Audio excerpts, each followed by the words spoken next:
Alrighty, everybody. I'm stoked because we had the craziest storms come through tonight, and I wasn't 100% sure I'd have internet. And luckily we did because I have Joel Riles and Porterhouse here on with me. And I was going to feel bad if I couldn't go live today. I know that Chuck Peoples is going to join us at some point on the live tonight. And we're just going to go through any questions y'all have. If you're just hopping on the live stream, do me a favor, like it, share it, let everybody know that we're live for Self Reliance Festival. And we're just going to talk about whatever we talk about. That's how it's going to go. If you have questions about the event, we're, of course, happy to do that.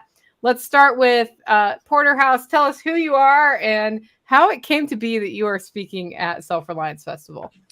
Yeah, that's a good question, really. My name's Eric, and my wife and I have been on our homestead for 22 years. We live in California, and we're basically empty nesters. We retired in 2015, and we kind of took about 5 years to kind of play around and travel and, do the things we wanted to do, kind of lessening our footprint here on the homestead because we'd been doing that for so many years when we had our children.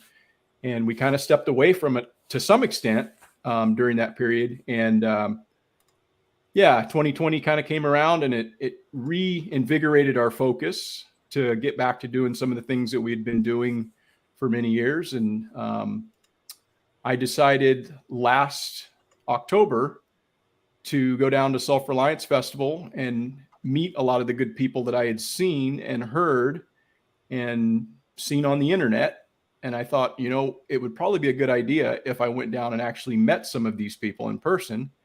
And so I got in my car and drove, it was 2,270 miles one way, but 4,500 miles later, round trip, down to Self Reliance and back. And it was a good event. I really enjoyed going down and getting a chance to meet everybody. That was actually what motivated me to go down more than, learning anything, was the connections that I could potentially make. And so I was actually quite happy in doing so. I was beyond motivated when I got back home. And so, I've been doing a lot of different things here on the homestead, some of which have been inspired by my visit down there to Camden.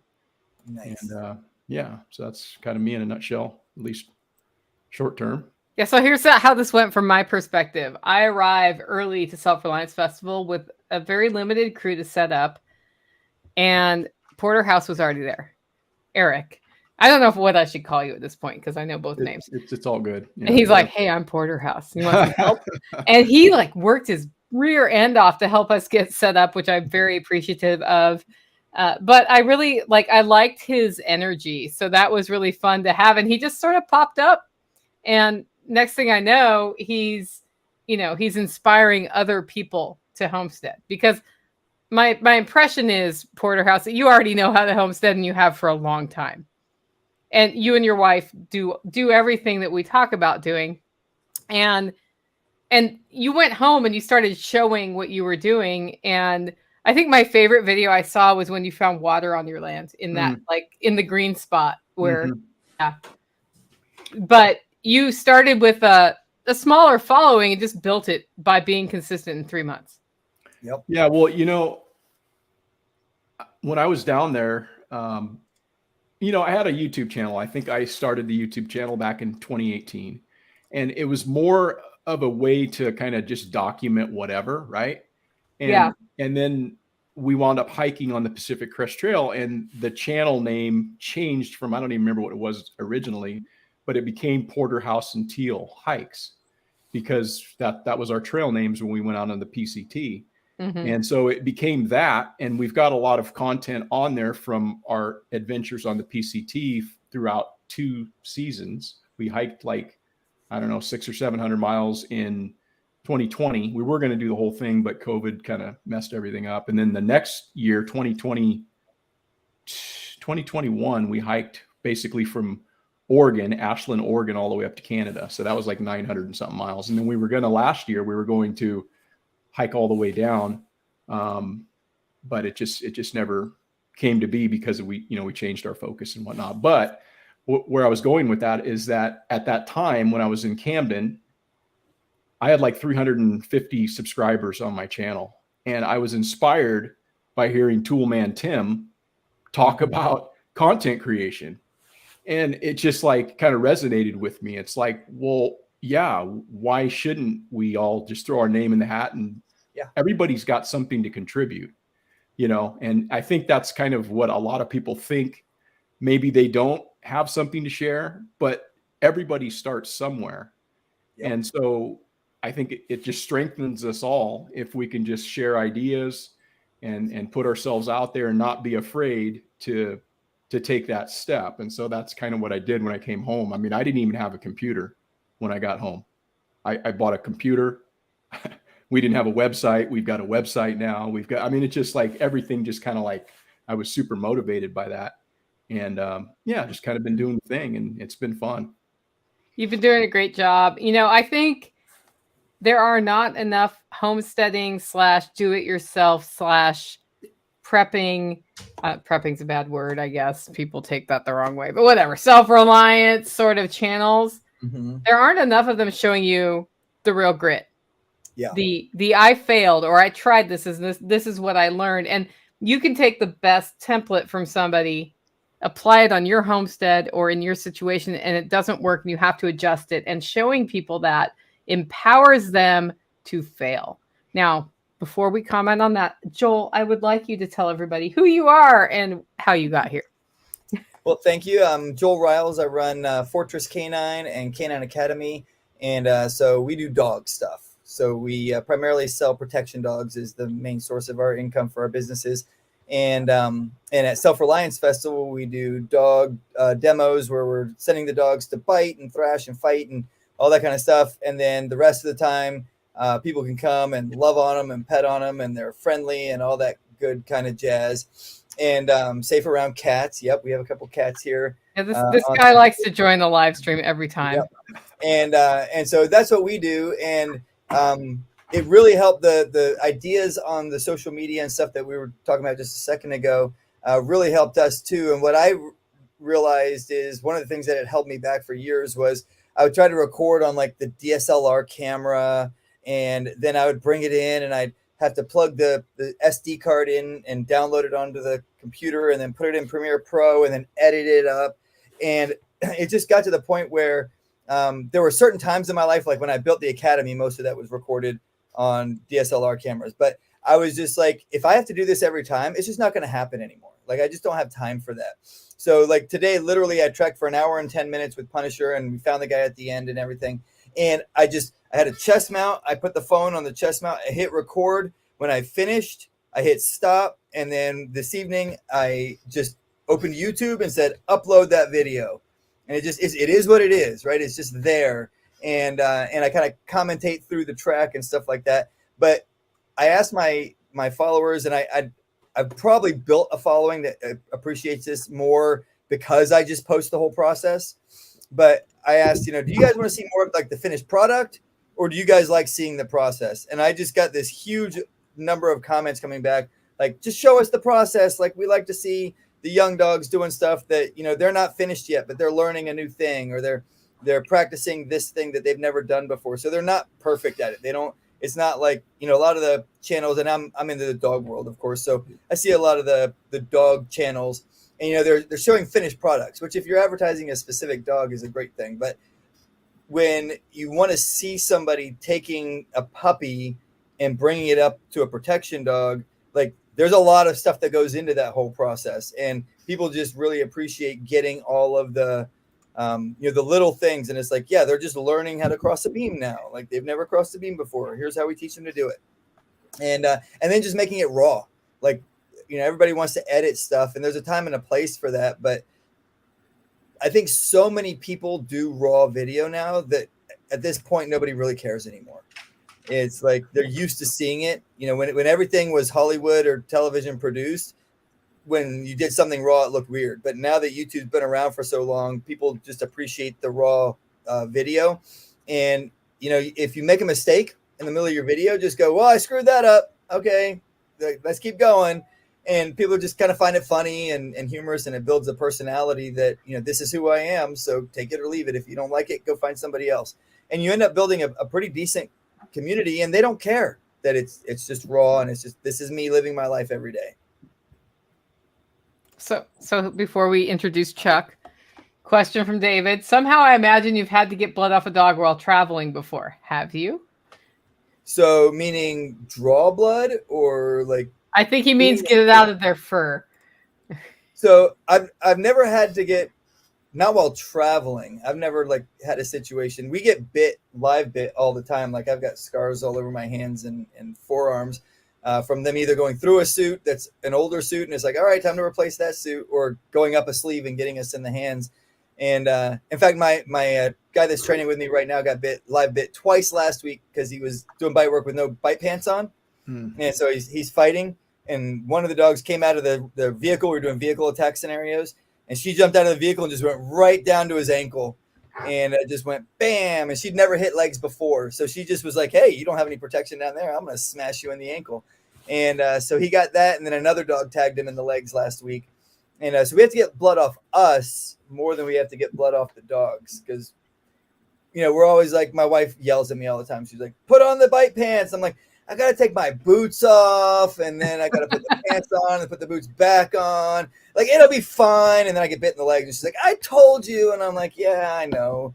But if you go to our Instagram channel and look up Field Fuckery, it's all of the bites that I've had on my hands and legs and everything. You see my whole thigh bruised up and fun stuff like that. Yeah. Okay. I'm going to get back to you, Porterhouse, but I want Chuck to introduce himself too. So Chuck Peoples is coming to us. He's also one of the speakers coming up. Chuck, who are you and why are you here? Well, I'm Chuck Peoples. He can help with that dog bite, I'm pretty sure. Yeah. I got a thing or two. I'm a paramedic. I've worked in EMS for 28 years, different varieties and places around the world.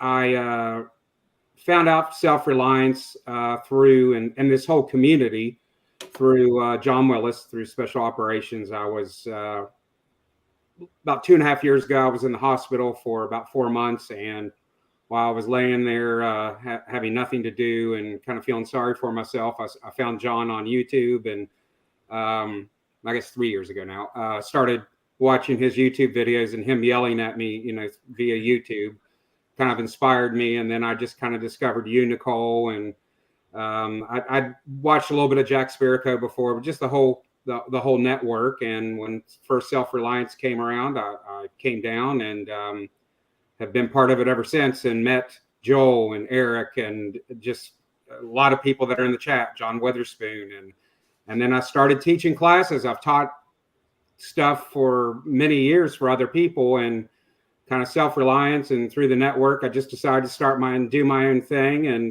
now I'm doing the typical stop the bleed stuff and some of the tactical stuff and things like that. But I'm also doing a new thing that I don't believe anybody's doing, and that's prolonged care. What do you do after you stop the bleed? What happens when you have to? Okay, the blood stopped. Now what? Yeah. What do you have to, when you have to take care of this person for 2 hours, 2 days, 2 weeks, 2 months or more? That's what I'm doing. And I'm kind of doing just kind of titled it Homestead Medicine. It's more practical than tactical, and it's the long-term care. It's not the sexy, cool ninja stuff, but it's stuff that's going to save your life, and it's stuff you're going to need to know if you can't get to conventional medical care. It's more of things like that, and just showing people much more advanced medical skills, because medicine's not rocket science. It's a little bit of knowledge, a little bit of skill. And there's nothing that says that I can't teach people these things. I just can't certify somebody as a medical provider, and that's what I'm doing. Cool. All right, Porterhouse. So I've watched a lot of your videos about making compost, and it's like you've been doing that for 20 years. Have you? In a sense, yes, but a lot of the things that I'm doing that you're probably watching, a lot of that's new. And where'd that come from? Where did which come from? The new YouTube. Yeah. Yeah, I got immersed into the YouTube university, just seeing what a lot of people were doing, and it just really inspired me to try a lot of those things. But I'm currently composting with chickens, and yeah, I really like that. However, it is something that's pretty labor intensive. It's not for everybody. Not everybody has the time to mess with compost, as much as I do. Um, it's not a passive system, but it's something that I saw another channel doing, and I love this dude's channel, Edible Acres, Sean Mhm. Dombrowski. Yeah, he's got a fantastic channel, and he's got a lot of great tips and a lot of things that I've picked up from him. I've tried to implement with regard to composting. He's been composting with chickens in this way for, I don't know, probably like 8 years now. But he manages a lot more chickens than I do. I have like 20 birds that I'm doing it with, Mhm. and he's had upwards of like 80 birds. You know, um, so he's probably generating a lot more for his operation. He's got a permaculture nursery and stuff like that. Mine is just more out of the love for doing it around here. And plus it's also, you know, and the ability for me to grow what I want to grow around here, from the standpoint of being self-reliant and not having to depend necessarily on outside inputs to provide that fertility. So that's my desire to do it. It's not one from a business standpoint. It's just improving my land and producing food here. And yeah, that's kind of where I've gotten a lot of that inspiration from. So I've eliminated chickens from my homestead, except for the one who lived. Like, she won't die, and I won't kill her. And all the neighbors joke about, like, if she's annoying you, we can fix that. And I'm about to deploy a chicken coop in a fenced area to use them to compost my garbage, because my motivator isn't the chicken eggs, because I prefer the duck eggs, and I have duck eggs. And I really just want something to do with my table scraps, and the pigs are leaving. So now what do? Like, the ducks don't really do well with the table scraps. So now I'm bringing chickens back in. I hope to sell what I call the waste stream, which is the wonderful farm raised chicken eggs, because I like the duck eggs, and then have the compost for the garden. Because I don't know about you, but like, when I'm left with table scraps without an animal to help me, it's just a stinky mess. Yeah, and it sucks that you're wasting that stuff. I mean, I did that for many years. Like probably most people do. You just get up, scrape it off into the garbage, and don't even think twice about it. But that's like 15% of all the stuff that goes into a landfill is from food that's being thrown away. And that's just, I guess that's a problem in a first world country that other countries don't generally have as an issue, because they don't throw away food. Yeah. But if we can take that in some ways, do something valuable with it and turn it back into food by composting it, it makes, ultimate sense. So I like having the chickens for that reason. And, we don't have any pigs right now, but they're integral into that. They're great at composting stuff. Pigs are But fantastic. they rip things up, man. That's why they're leaving here. I was like, I need smaller pigs. Yeah. I've got probably a 450-pound pig over there, a 500-pound pig. I don't need her rooting around on a 3-acre property right now. No, we just raise them for eating. So I actually did a video on our system out there, and it's just a 16 by 16 enclosure that's where we basically raise them, and we raise them up for like 6 months or whatever it's going to be till they get to butcher weight, and then we process them. They're just, man, they're hard to confine. They just rip your land up, and they're just very destructive. So I don't really want to have them in that regard, but they are such great composters, Yeah. They are. So speaking of compost, how do you deal with all that dog poop, Joel? Well, sadly, right now it gets scraped up, put in 5-gallon buckets that have trash bags in them, and thrown away. Yeah. And what I do want to do, it's kind of like on my eventual task list, is we use 55-gallon drums. We have, like, I don't know, 50 plastic 55-gallon drums that we train dogs on. We use them for elevation and put boards across up for walking across and stuff like that. I'm going to take a couple of those and cut the top off of them and start composting them, and then or start dumping all the dog poop into there, sealing them up, labeling when it was done, and then like a year or two, because I was listening to was it Paul Wheaton? I think it was Paul Wheaton talking about they compost human waste. Yeah. And they just do it for like 2 years. Yeah, we do that here too. Yeah, and he's like, if you do it for 2 years, there's zero bacteria concerns, zero anything like that. And so I'm tempted to start that. I will say, I think I could fill a 55-gallon drum with dog poop in about a month, maybe a month and a half. But 40 dogs make a lot of poop, and so that's like twice a day we're going through doing full on. We scrape and then we spray everything off inside and outside. And when you have puppies, it's like there's more of them in a run. Most of our runs just have one dog in them, but each of them poop as much as a full-grown dog. It's just a bunch of little piles all over the place. So yeah, it produces a lot of poop. I am hoping to be able to get that into composting, and that's kind of my long-term goal. But what I found here, I jokingly called this place the Dogstead. Mm-hmm. And I found I lease the property, so I don't have full control over what I do here. Yeah. And so I introduce one new thing a year. And like this year we had the American breast chickens, and so we got those. And you got those? I did. I'm about to add those. Yeah. So in my initial shipment, it was we had a cold snap right as they came in, so only 4 of the 11 made it. So they sent us another 8, and they just came in, and all of them are doing good. So I'll have 12 total to start. And I figure my first run will go through and pick out like 2 roosters that yay, you guys get to stay, and everybody else gets to be meat. And then we're going to start incubating eggs, unless I get a real broody female, and then I'll just let her brood them and bring them up herself. But and try and build that flock up to 20 plus birds. And I'd like down the road to be able to have like 1 egg per day per dog as a kind of an ongoing thing. And so that's my thing this year. I'd like to add sheep, and I'd like to start composting the poop that we have. So but I can only add one. I have to prove one thing will work without adding any workload to the people I lease from. And because they're awesome, they help me. They take so much good care of us. But I'm like, I can't add to their workload. So I do one thing, and I automate as much of it as I can. And I make it, okay, you guys don't have to do anything with this. It's good. What do you think about doing that other thing? And then they're like, okay, well, we can give it a try. If it doesn't work, we stop doing it. And if it works great, then we keep it going and we add a new thing the next year. I wonder in your situation about methane digester systems.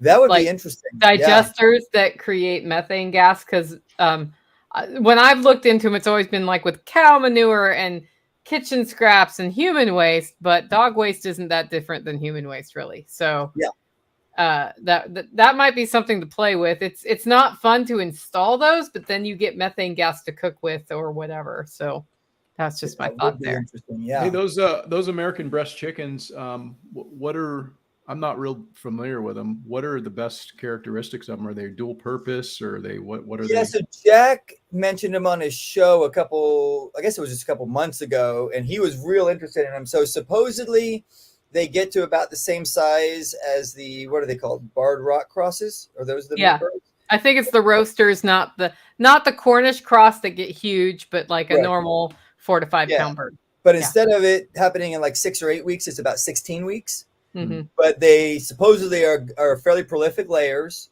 And the French bred them to specifically be like a high quality meat, like a really good tasting meat. And so they're supposedly a really good quality meat bird. And they're good layers. And the 4 that were our initial group, like they're good sized birds. They're not small birds, and they're only 14 weeks at this point. And so I'm impressed with, like, it's crazy how fast they grow. I'm like, I didn't expect them to grow as fast as they do. Their meat can come out marbled like a steak. Okay, yeah. If you raise them right. So I think that's based on what you feed them and giving them grains and that sort of thing. So yeah. Do they produce kind of more of a darker meat? Or I haven't butchered any yet, but that's what I've heard. Yeah. That's what I've heard. Same. I haven't butchered. I'm getting my first ones right after Self Reliance Festival, because I don't want baby chicks when I'm like scrambling to get a house sitter for Self Reliance Festival. Yeah, I was just talking with Thesia, and she wound up getting some of those as well. Yeah. Yep. So Chuck, You haven't said much, so I'm totally going to call you out now. I think about your innovation on the preparedness medical thing is huge. And this is why. If things collapse and we have to take care of ourselves, I'm going to die of a paper cut because it's going to get infected and I don't know what to do, right? Like that's literally the thing that could kill. That's like the bigger risk than zombies like biting me in the neck or me getting shot or any of that other stuff, which all like maybe not the zombies, but the, like bad injuries could happen, and stabilizing people that have those exposures are important. But the things that have hurt me the most in my life are like when I poked myself with the tip of a really sharp knife while butchering a deer and my finger got infected and I didn't get a bone infection because I was able to take antibiotics, right? And then my dog got completely messed up last year. It took me, I think, 4 or 5 months of repacking her wound for her to grow the skin back.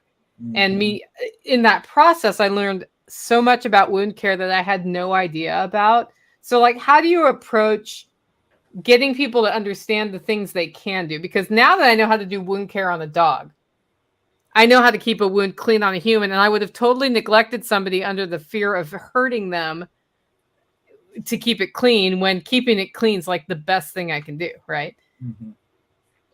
Well, yeah, I mean, it's wound care is huge when you're doing something like that.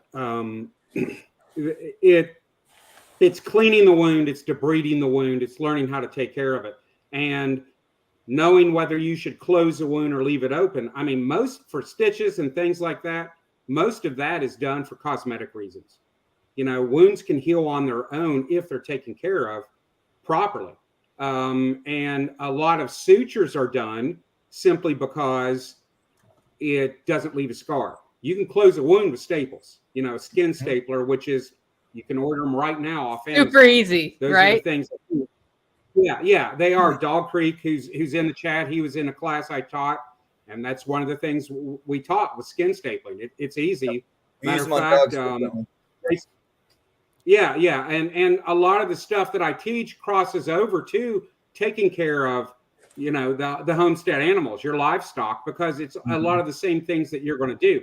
Medications may be slightly different, but a lot of it's the same, especially with wound care, how to pack a wound. But as you found out, a wound may take 5-6 months to close. What put me in the hospital for 4 months and in ICU for 3 months, and I had an open wound for 5, was an infection, a simple infection that got into my body, and 12 hours later, I was in the hospital on my deathbed. So the wound you were talking about on the end of your finger, some of that may have been prevented, that if immediate taking care of that wound, cleaning it and stuff, because when you think of a little poke, you don't think, oh, it's not that bad, it'll be okay. There's bacteria in it. Anytime you open your skin, you have bacteria, and it's learning how to take care of that. But it's also a lot of the things I teach is that simple nursing care. If you're down with a bad infection, if your infection becomes systemic, it gets in your blood or gets into your body, how do you take care of somebody? How do you monitor them? It's not just asking if you're okay. It's temperature. It's things like you got to measure their pee. Are their kidneys working? That's a sign if their body and their systems are working. Things like that. And those are just things that we go over. One of the many things that I like to teach and make people aware of, because that's not out there. It'll teach you how to put a tourniquet on. They'll teach you how to pack a wound, put a pressure dressing on, do a nasopharyngeal airway. That's great. Well, that tourniquet's got to come off at some point. You've got to deal with that wound. How are you going to do that? And I'm not aware of really anybody out there who's teaching it on the civilian level to the general public. There's a lot of it being taught military and in the medical field, but it's not rocket science. None of this is really rocket science. I mean, I'm not going to teach you brain surgery. Obviously, I'm not a brain surgeon, but I'm going to teach you these things that are going to hopefully keep you alive. And that's just something I think is a big hole in everybody's preps. Moonshine that's actually some of the things we talk about is what alternate things to use that you have around the home, even how to make your own saline.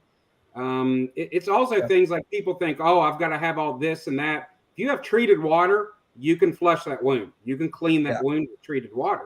So it's just a lot of information I think people aren't aware of, and technique. It's simple, a little bit of knowledge, a little bit of technique that people can take back and be more prepared. Well, one of the things that people often fail to understand is animal wounds, meaning a bite or a scratch from an animal, especially if it's a good bite or scratch. The last thing you want to do is seal that up. Yeah. Is you never staple or stitch a dog bite because it will get infected. Even our relatively minor bites, like just become an abrasion from a tooth, scratching over. It creates a good scratch, but it's not like deep into the muscle. That's getting infected. And if it was a deep one, or sometimes we get full canine punctures, and it's like, you better freaking leave that open and let it drain because, obviously we use a lot of Neosporin for that kind of stuff. But I had a full canine puncture right between my pinky finger and my ring finger. And I was like, oh yeah, okay, it's probably no big deal. It didn't get bad. And like 2 days later, I have shooting pains going down my forearm, and was like, damn it, now I got to get doxycycline and start an actual antibiotic cycle and it took care of it. But if you didn't have doxycycline and you couldn't go get it, it's like you're screwed. So, things like that are important for people to keep in mind. And it's not, even if there's a big wound, it's not always the right answer to seal it up. You got to know when to do it and when not to. Right. And it's a lot of things. I mean, your simple scratch that you get from a chicken or, things like that can kill you if it's not taken care of properly. And dog bites are, animal bites are bad. Human bites are even worse, believe it or not. Yeah. And it's just simple skill. It's a little bit of knowledge, a little bit of skill. And people just need, I think that's a big hole in a lot of people's preps is medical, number one, but it's also, where do you get the antibiotics? How can I stock up on them? What can I do? And just, again, a little bit of knowledge of things that the general public doesn't know, because I think that on a whole, the medical society has kind of brainwashed the public thinking, oh, these are big secrets and you have to have all this. It's not rocket science. Got to go to school for 8 years to know this stuff, man. Yeah. And that's why it's called practicing medicine.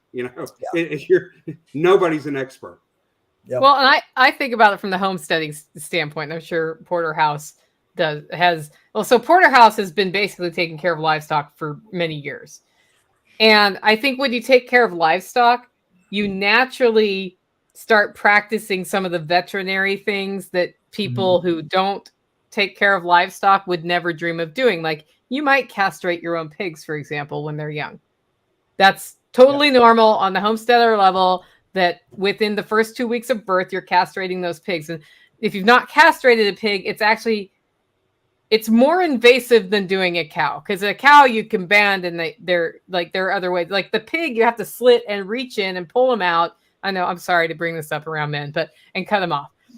And it's kind of a weird, invasive process, but what are you going to do? Pay a guy $50 for every pig every time? It does not make financial sense not to do it. So then once you've learned how to do that, it's kind of logical to apply it to how can I help humans? But at the same time, there's this like barrier or fear of applying it to humans, and many of the same practices that help animals survive, I think, help humans survive. And the key is keep that infection away. How do you keep the infection away? Well, you clean the wound to start with, right? Mm-hmm. Yeah. And, like I think about whenever I get cut on the homestead, it's always a ridiculous amount, like poop probably got in there. Somebody's spit got in there that shouldn't have got in there. And there's some hair like sticking. There's always some horrible combination of things that I've gotten. I don't know. Porterhouse, is that what you've run into, or? As far as from what perspective? Just like how dirty it is when you get hurt on your homestead. Oh yeah. I've got, I think I talked to Chuck about this, but one of the things, I've got a bunch of medical preps here and stuff, but the thing that's the most useful for me is just my little baggie with my immediate stuff that I use all the time. I mean, my hands are a wreck right now. I cut myself twice the other day. I fell down on a run, just split open my knee. My hands were, I fell face forward on chip sealed asphalt.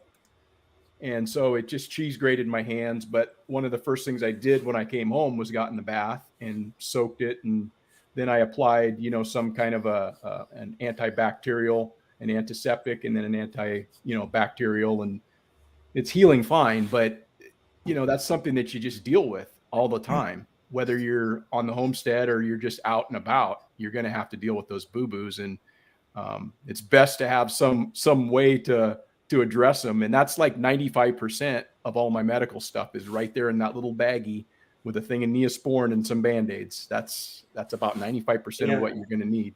If you think prepping up, you can get all the stuff. The thing that you're going to use the most is Band-Aids. When I work, even when I cover, for the medical coverage for Self Reliance, I keep Band-Aids in my pockets because guess what I'm going to hand out and deal with the most? Hey, do you have a Band-Aid? So I just have it quick, ready to hand over to somebody. But you don't have enough gauze. You don't have enough Band-Aids in your preps when you think you do, because an open wound you've got to take care of for a few months.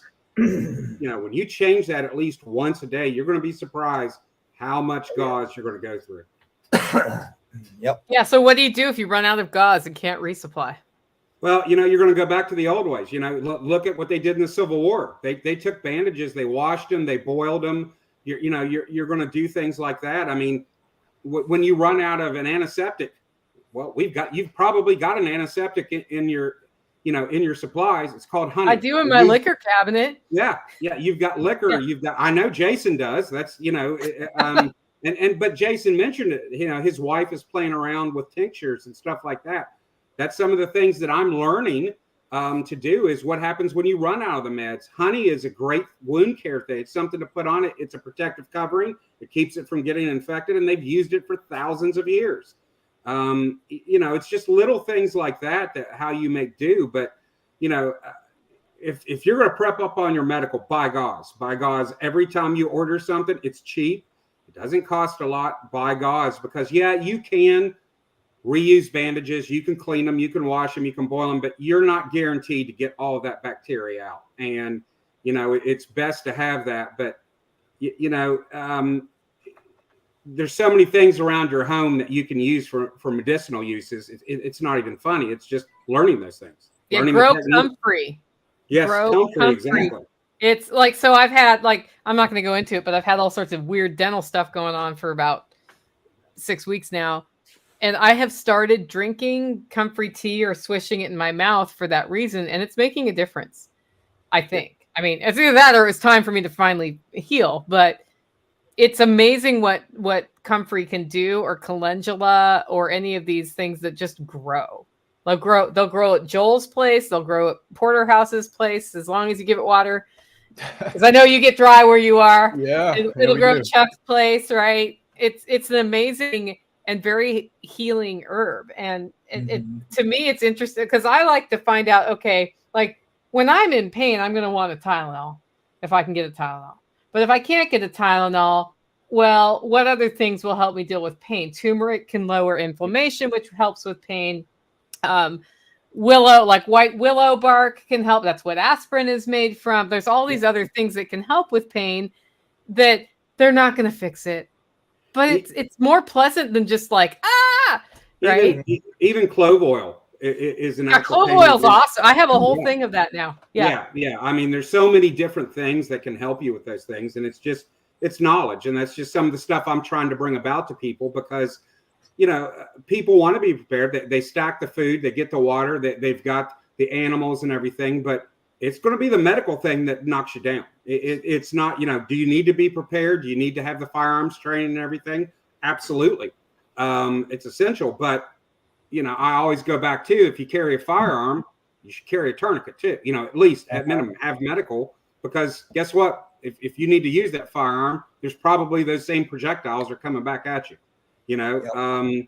so it's all those things. It's going to be the little thing that knocks you down and can take you out. And the other thing that people don't realize is grid goes down, or you don't have modern medical care, or there's some sort of disaster. And it's really the natural disasters.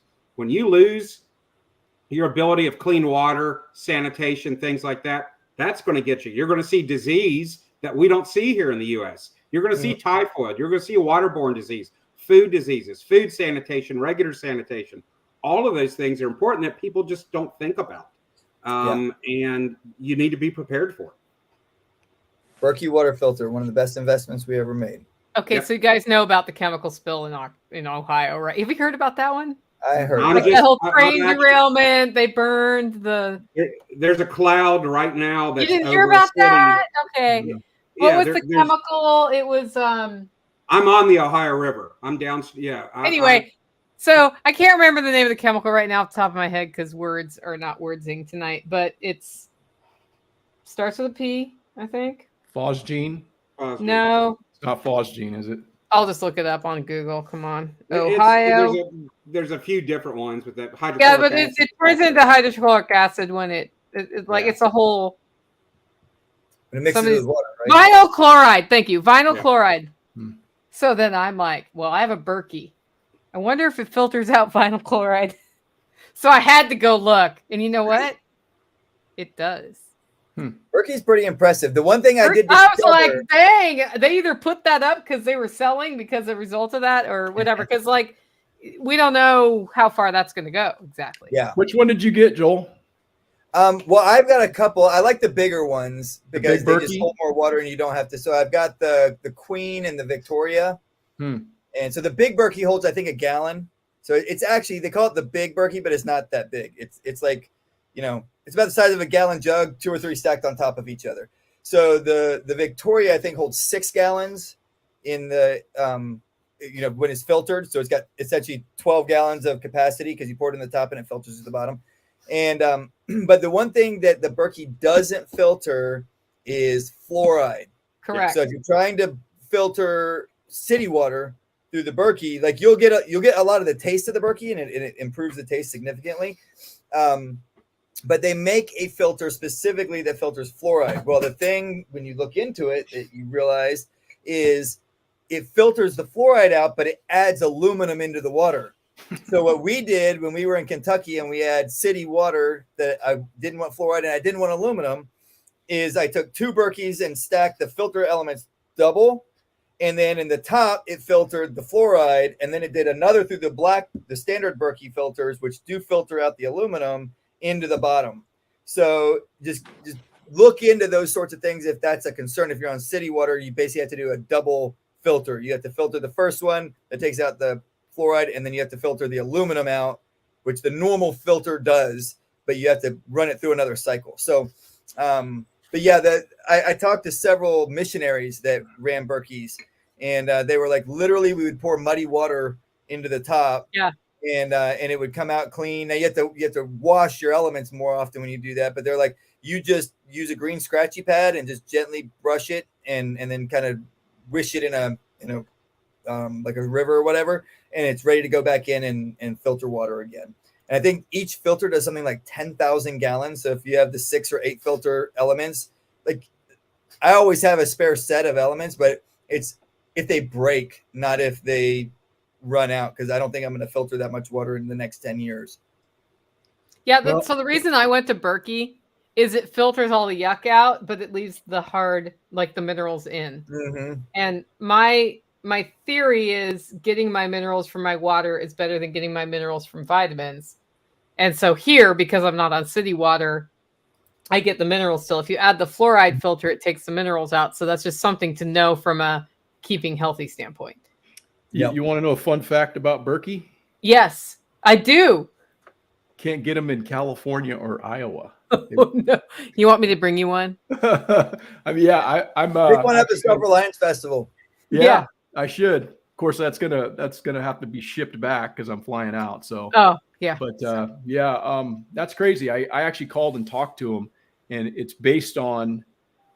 it's considered the larger units, the big Berkey, and the little small ones you can get, but the ones that are actually the bigger ones, they consider that like an actual like water system. So it needs to be permitted and all this. Oh, stuff. goodness. Yeah, right. It's just that's ridiculous. Oh, it's so stupid. But yeah, those are even the 2 the biggest states. one only does 6 gallons at a time. Yeah, those are the only 2 states that they can't ship to is Iowa and California. That's really funny. Yeah. We have a question. When is the Self Reliance Festival? It's March 25th and 26th in Camden, Tennessee. And information is at selfreliancefestival.com. And there's going to be fantastic speakers, 3 of whom are all 4 of us are speaking. It's going to be great. Yeah. Yeah, I actually just ordered a new Berkey last night. I think it's the Queen. It's like 5 gallons, I think. I think the Queen is 5 gallons. Yeah. Yeah, that's a good one. And the only downside to the Berkey is it does take up counter space. Yeah, it does. And unless you build a stand. Yeah, and I've played around with the idea of actually putting a spigot above the Berkey so I didn't have to like bucket water over and pour it in. But I've never gotten quite to that level yet. But I just have a little 2-gallon bucket, and I fill my 2-gallon bucket up and dump it in, fill it up another time, dump it in, and I do that like maybe every 10 days, and it's pretty good. That between that and the bottled water that we drink, that it covers our needs. Yeah, I've got I put mine is right next to the sink on my counter, and I actually extended. I got a longer hose for my kitchen sink that I could stretch it just for that purpose. Oh, perfect. Yeah. So I'm going to have to I'm hoping this hose is still long enough for when that bigger one comes in, because it's 5 gallons. It's significantly bigger, because the big Berkey I have, I think it's 2 gallons, I believe now, or maybe just less than 2 gallons. Yeah. One thing that I also found, I don't have one currently on my Berkey, but when we were in Kentucky, you can buy, it's a little glass tube that becomes part of your like spigot that you get the water from. Oh, I have that. But somebody mailed me one. I don't know who. That thing's great. Yeah, like because I have to lift the top up and look inside to see how much like is what's left going on. Yeah. But if you have that, then you know you can kind of estimate about how full to fill your. Because if you overfill the top, this is, I guess, important for people to know. If your bottom is full, and you're like, I just want to make sure I'm like really good, and I'm gonna fill the top too.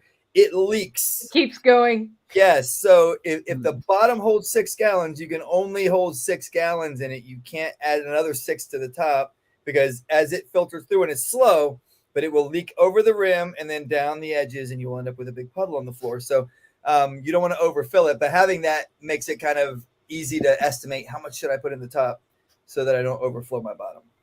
Yeah, although I'm just going to tell you, you can still overflow it if you miscommunicate with Mama Sauce and you're both filling it, even with that sort of viewfinder thing. So I do think Jack's method is probably one of the best ones. And before you taketh away, you must give. Yes, you must give before you receive. And so if you wanted a cup of water, you go to the sink, fill your cup with sink water, pour it in the top, and then filter from the bottom. Yeah. And that method does work pretty good. So my question, Porterhouse, is can you get the filters? Can you just order the filters? I don't know about that. That's a possibility, I suppose. I may have to get something ordered and bring it in through Oregon or Idaho or something like that. But I might know people in Medford. Yeah. We got some folks I can go through, in our network and stuff. But it's one of those things on the to-do list, and I just haven't pulled the trigger on it yet. But it's definitely something that I want to get here at the house. Yeah, so at my house, when I do my spring workshop here, I have 2 5-gallon buckets with 4 Berkey filters, and it's hooked up to the hose spigot that comes off my house, and that's how we keep the water filtered for the masses there.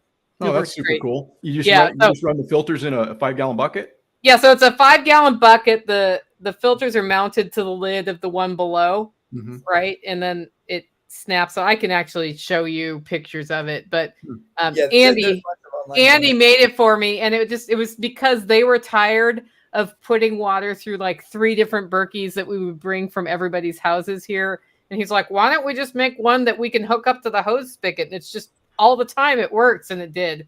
So that's what we do now. But so you could feasibly make one homemade if you can get the filters in California. I mean, it's nice to have the fancy like stainless steel everything, and it's easy to clean and all that, but I think you might be able to get around the water filtration system licensing situation by ordering parts.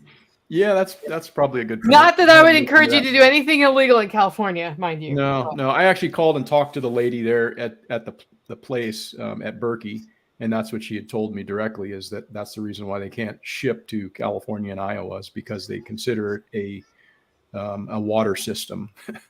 and it needs to be like, run through the water board and all this other stuff. And I just was like shaking my head going, this is stupid, all of that ridiculous stuff. Richard Coos says, yes, I've ordered just filters here in California. So there's hope. The silver or the stainless steel does look nice if it's viewable in a house, and that is a concern. But there's lots of videos online about people using 5-gallon buckets and stacking them to make the same setup. It's not as pretty. It is just not as pretty. So aesthetically speaking, it's 2 5-gallon buckets. Yeah. And the filters are like, I think most of them come with either 2 or 4 filters when you get them, but like the Queen and the Victoria can hold like 6 to 8 filters each. Wow. And the filters themselves are like $200 for a pair, I think, something like that. 189. Yep. Yeah. So the initial investment is pricey, but I've not replaced my filters and I've had them for like 6 years. So you figure and I won't replace them for another 6 years. So it's like the over the long term, the cost is so minimal. It's cheaper than buying bottled water by far. And it's just you just do your investment up front is the only thing. If your water has suspended clay in it, they do not last 6 years. They last a year to 2 years. Have you tried scrubbing with green scratchy pads? Oh yeah.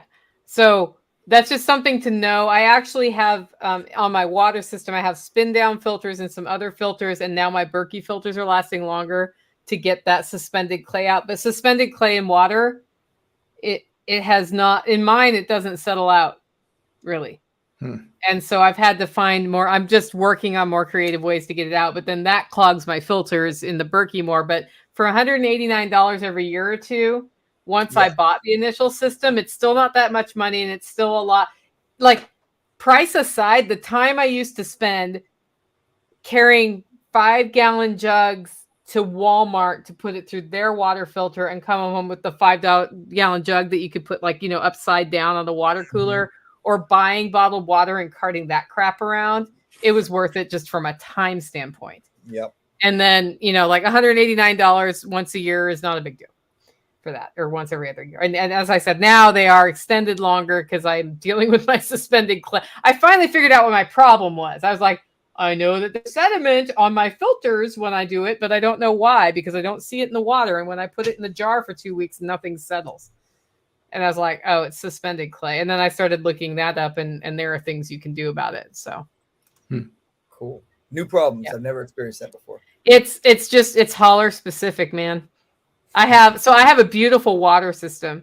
People are like, oh, you have a well? No, I have that thing that they fictionally talk about where a spring bubbles up, and that's my water, right? It's just that we've built a well house over it and I have a storage tank down there for it because it bubbles up slower than I might pump it if I was doing a load of laundry or something. You gravity feed, Nicole, to your you have to pump it. So my house is above the source. And the one change we're in the middle of making is that I have a storage tank above my house now that it can pump to, so it gravity feeds from that. Yeah. And we're actually moving to solar for that sort of half of the property, so it'll solar pump up. My goal is when the power goes out, I still have water, which right now I don't, unless I fire up a generator. But yeah, the water's, I don't know, it's got to go up, I think, 38 to 40 feet in elevation to get here. Have you heard about those ram pump? Yes. Those are cool. Yes. Oh yes, but I don't have the fall for that. But yes, I looked at those very covetous. You don't care about overflow, right? You don't care about waste. It can go down to a pond or something like that. Then I saw those demonstrated, and I was like, that is impressive. Once you get it going, as long as there's a supply of water coming into it, it just pumps, and it'll push water uphill. And they were pretty impressive when I saw them. Yeah. I haven't created a fall situation that makes a ram pump work, but I think it is possible here. Yeah. Your only problem would be it would freeze up in the winter and you'd have to get it started again in spring. Right. But if I can have something like that work 9 months out of the year. Yeah. That's 9 months. I don't have to mess with electricity to get water up the hill. Yep. So yeah. Paul Wheaton's like, I'd like to hear more about the suspended clay. Paul, I would like to know more about suspended clay and how to deal with it. I've read about chemicals I can put in the water, but that's not really my goal. So I'm still learning about this. I just finally figured out what was going on, and I've been here 15 years, and I've had the water sediment problem the whole time.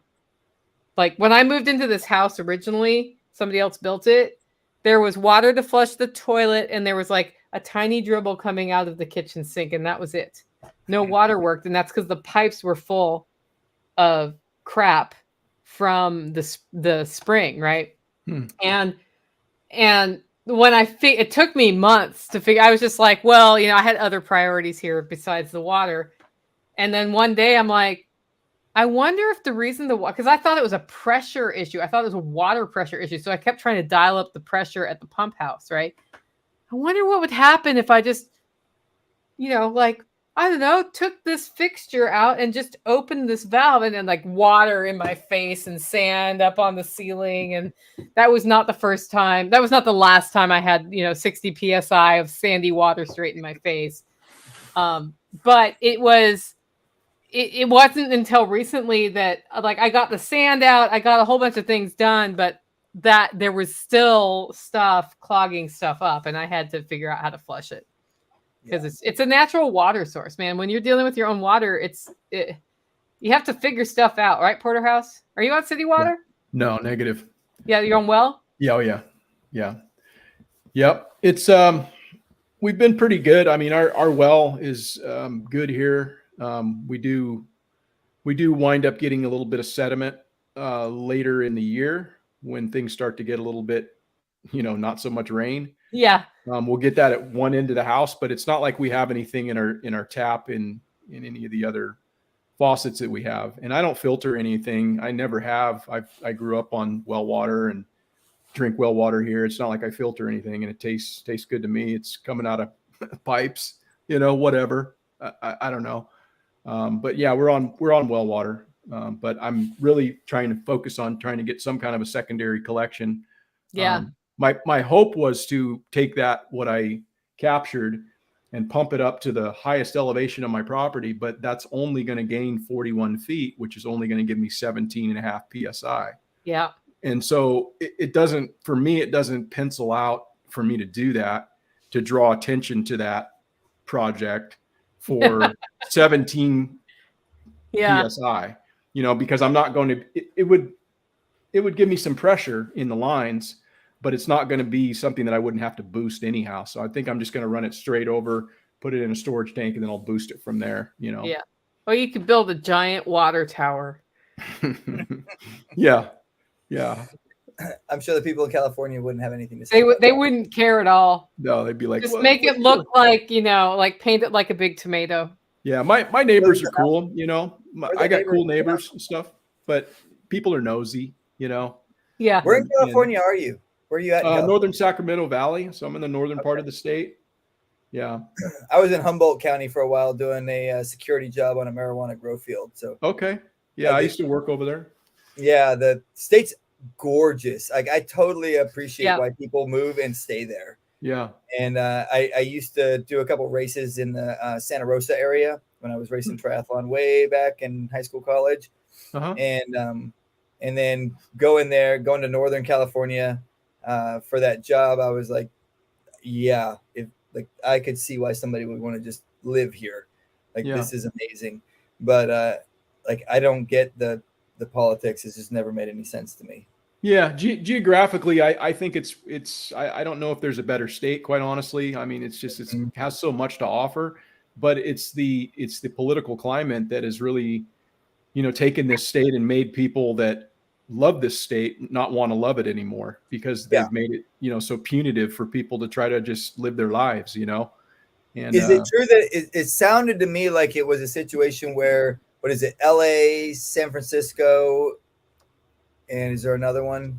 San Diego, I guess. Yeah, San Diego. Pretty much control all of the politics in the state. Of course, yeah. If you look at the demographics as far as from the standpoint of when they do the red-blue map, they do, California's a red state. It really is. It's just there's those few counties that has all the population density that sways everything, and that's just kind of how it goes, And I think you see that almost like you guys need a state of Jefferson college by county. A what? Sorry. A state of Jefferson. Yeah. That they tried to get that movement going, creating the 51st state or whatever, and it was several counties up in the north that were signing this petition to be, part of. Isn't there something going on with Eastern Greater Idaho, Oregon? Yeah, the Greater Idaho movement. Like supposedly, I'm curious because it sounds like it's on the ballot in Idaho, and I'm like, but doesn't Oregon get a say in whether or not half their state disappears? Like, I don't know how that works out legally, but Yeah. What's shocking to me is, I don't know why this never occurred to me before, is why every state doesn't have some version of an electoral college by county. Like, we set up the electoral college deliberately by state to make sure that the small states don't get crushed by the big states. And it's just interesting that we never did that within the states via counties, so that you don't get a Denver in the middle of a highly conservative state that just turns the whole state blue. Yeah. Yeah, it's weird because I'm from Oregon originally, and we have the same issue where the populous centers are where policy is coming out of because they dominate, but the preferences of the rural areas are not what's coming out of the states. So, yeah. Paul says, I grew up in Eastern Oregon. We told Portland elk hunter jokes. Yeah. I grew up in the Portland, Beaverton area, but I lived in rural Oregon. I would live in Southern Oregon in a second if I could live in Oregon. Yeah, but I did leave that political environment on purpose. And I love Tennessee, so I'm probably not leaving here unless something changes. But yeah. But that's why I kind of relate to your climate, Porterhouse, because it's, I know the dry. I understand the dry that you get. Yeah. Yeah. It's been, it's weird. We've had, when we first moved here, we had pretty normal winters where we got a decent amount of rain and, everything was, lakes were up and rivers were up and creeks were running and ponds were full and all of that. And then it's just been in the last, 10 years or so, we've had several dry stretches that it's just not been good. I mean, we might get a little rain in the October to maybe December, and then you're looking at 7 weeks of dry weather, and you might get a shower, and then all of a sudden you're in spring, and it's just like year after year of that, and things start to dry up, and it makes it really hard to homestead because your animals kind of need pasture, and it makes it very difficult from that standpoint. That's absolutely true. Okay, we're coming on an hour here, guys. Let's go once around the horn. I'm going to start with you, Chuck. Tell us what you're talking about at Self Reliance Festival and why you're excited for this particular one. Let's do it, Chuck. This one, I'm going to talk about what it takes to be medically prepared. In other words, what do you need for long-term? Kind of talking a little bit about the homestead medicine stuff. We're going to talk about skills, equipment, things like that. And why am I excited? Well, it's the people on here. It's the people in the chat. It's seeing the people. Me speaking is 45 minutes. I'm coming down Wednesday evening. I'm coming early because I like to see all the people and of course, help set up and do everything for it. But it's the people and it's the experience and it's seeing people like Joel and Porterhouse and you and John and everybody, Jason, everybody that's speaking and all the things that you learn. It's just it's changed my life. I mean, it's completely, since the first one, it's completely changed my life and the people that I'm associated with now. Yeah. How has it changed your life? It's mindset.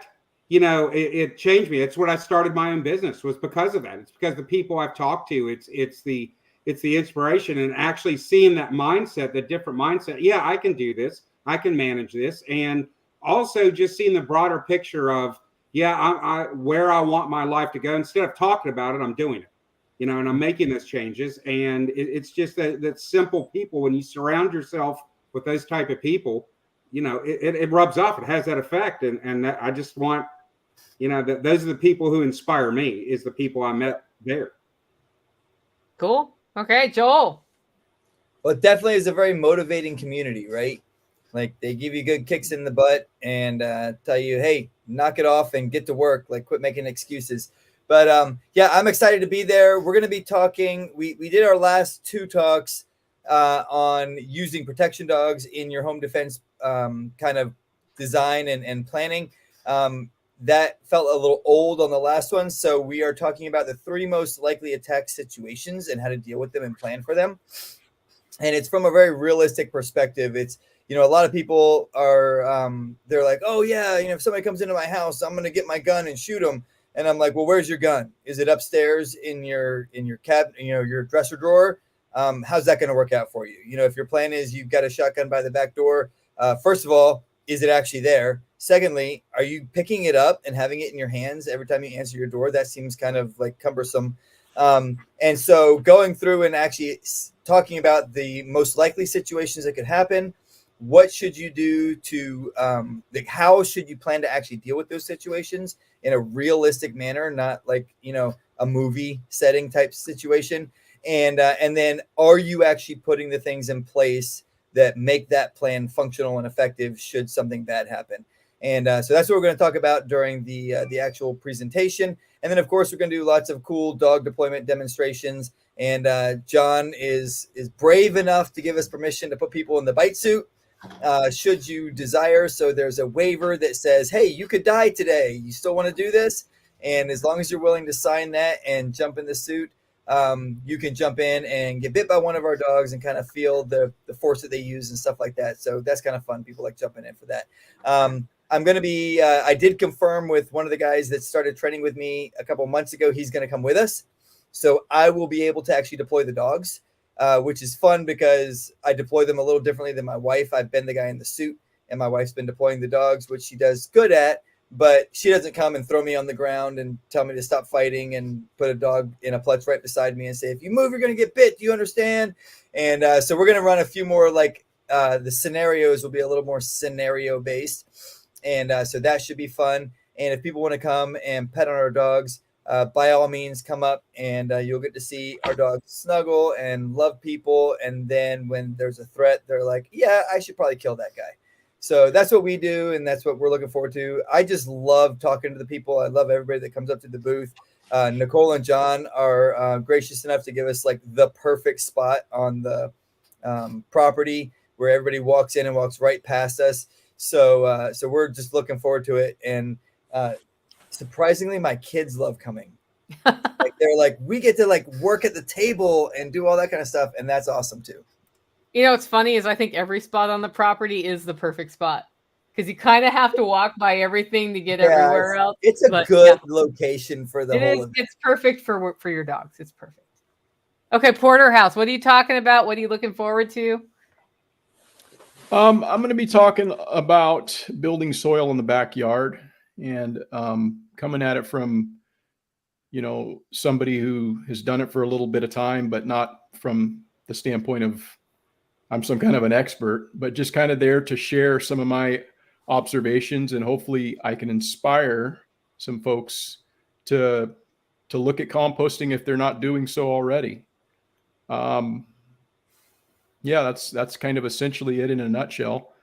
I will say that I got bit by one of Joel's dogs last time, and it was freaking terrifying. I got in that bite suit, and yeah, it's pretty crazy, man, when the dog latches onto your arm and starts going like this, and you expect it to just like hurt because he's biting down with such force, but that suit does its job. But yeah, that was a trip, man. That was quite something. So if somebody wants to sign the waiver, it's quite an experience. Yeah, but go ahead. No, I was just going to say, as far as from the standpoint of what I'm looking forward to, again, I'm looking forward to making some connections with people and, seeing some of the people that I have either made contact with already, but mostly the people that I haven't seen and made contact with that I want to have an opportunity to meet and just get there and be around all those inspiring people. Right now, we're 60% people who have not bought tickets before. Wow, that's fascinating. It'd be interesting. Huh? It's 40% people who've been there. So I looked at that. I was like, well, that's interesting. I wonder how that happened. But so guys, if you've been there before and you haven't bought your ticket yet, so the early bird special is $75 through February 22nd. Jump on that. It's a good time to get your ticket now while the price is right. Less than a week. Less than a week, 5 days. Wow.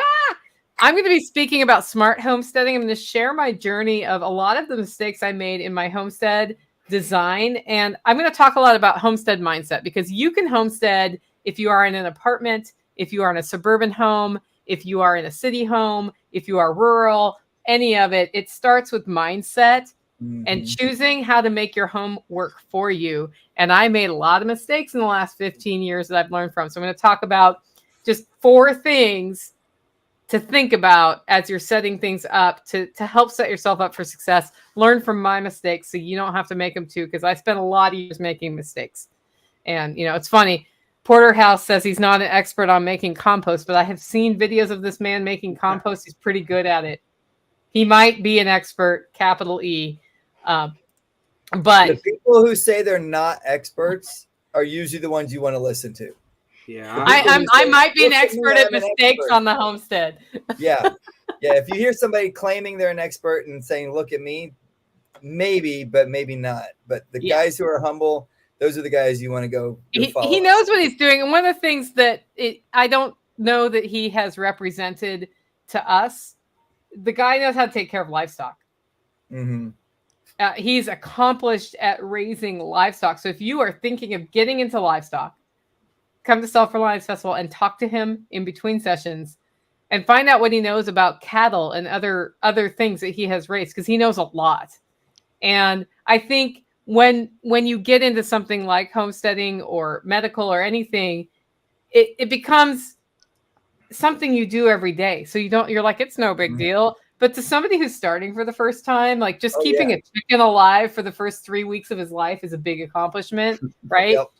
And now you're like, oh, well, yeah, no, if you order them in the mail, like one's going to die and nothing you're going to do is going to help that one. So you just keep everybody else alive. You don't know that till you try. But if you talk to somebody, you'll at least have heard that story. So you don't feel like an abject failure when you ordered from McMurray Hatchery and one died. Like sometimes one dies and it's horrifying, but it's part of the process. So it reminds me there used to be a lot of the dog trainers I used to talk to used to like badmouth people who weren't as experienced as they were and were teaching people about dog training and various different things. And I learned early on, if you know more than the person you're teaching, then to them, you're the expert. There's always going to be people who know more than you.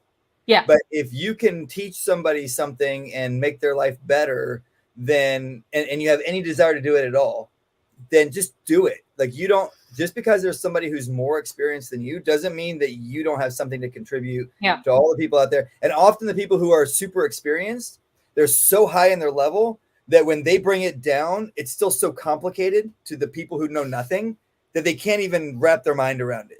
Right? They're like, what? I don't understand. Whereas the person who is somewhere in the middle and they're teaching it, they're able to bring it down to the level that the average person who knows nothing about it can actually start to understand and process it. And then later on, they'll find the person that's the Joel Salatin or the Paul Wheaton, and they'll be able to understand, oh, yeah, okay, that stuff makes sense now because I've learned all the basic stuff that I didn't understand before. So anybody who's thinking about doing stuff and putting content out, just because you don't feel like an expert doesn't mean you shouldn't do it. Yeah, good point. Very good point. I mean, everybody has to start from somewhere. And the reality is that a lot of what you see on the internet isn't an original idea. It's just somebody took an idea and decided to improve upon it, or, that's how we learn. We learn either by doing something or we learn by somebody showing us something. And if you have some knowledge to share, I would encourage people to just put yourself out there and share, because like you just said, there's always going to be somebody at various levels, even though you think, oh, this is super simple. I mean, there's things that I was doing when I was a kid and I think everybody knows this. And then I put out a video of something that I've done for years that I thought everybody knew, but there's so many people going, oh, that's awesome. And it's just everybody is at different levels, and that's what you have to understand. So don't be afraid to share your knowledge. And it doesn't make us experts by putting ourselves out there as somebody who wants to speak about something, Yeah. Okay, well, Joel, Porterhouse, Chuck, thank you so much for making time today. Can't wait to see you guys in person in just 5 weeks. I know, it's coming up so fast. Isn't it? Holy cow, it's fast. All right. Crap. See you soon. See you guys. Bye.